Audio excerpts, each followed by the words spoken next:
Party করি, আমি আমার বন্ধুদেরকে ডেকেছি, তুমি তোমার বন্ধুদেরকে ডাকো। এই 31st নাইট বা হ্যাপি নিউ ইয়ার এগুলো বিজাতীয় সংস্কৃতি, মানে অমুসলিমদের কালচার।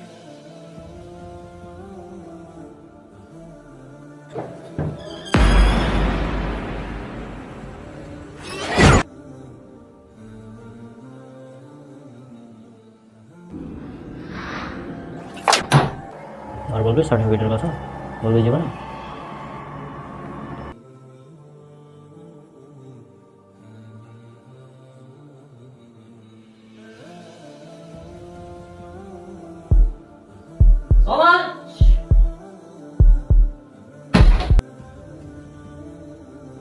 আমি তো বস অফিসের বর্তমানে, তো আমি তার মানে সিগারেট একদম হারাম?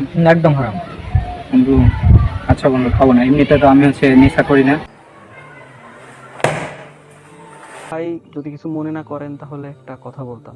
যে আমাদের অফিসে দাঁড়িয়ে থাকলে চাকরি দেয় না, চাকরি তো নেওয়া হয় না। আপনি যদি চাকরি করতে যান তো সেভ করে আসতে পারেন।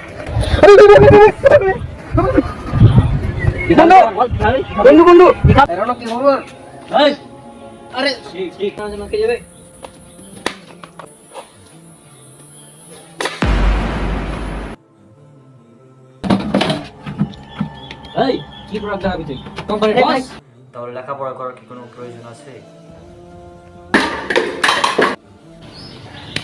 কি হওয়ার মানে কি?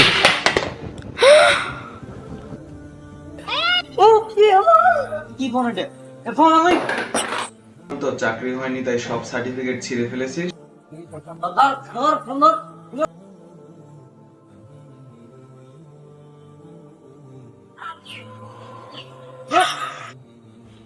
আমি তোমাকে একটা জিনিস বুঝাই যে বলে আশা করি আপনার সব ধরনের যত বিভ্রান্তি ছিল এই বিষয়গুলো নিয়ে এগুলো ক্লিয়ার হয়েছে।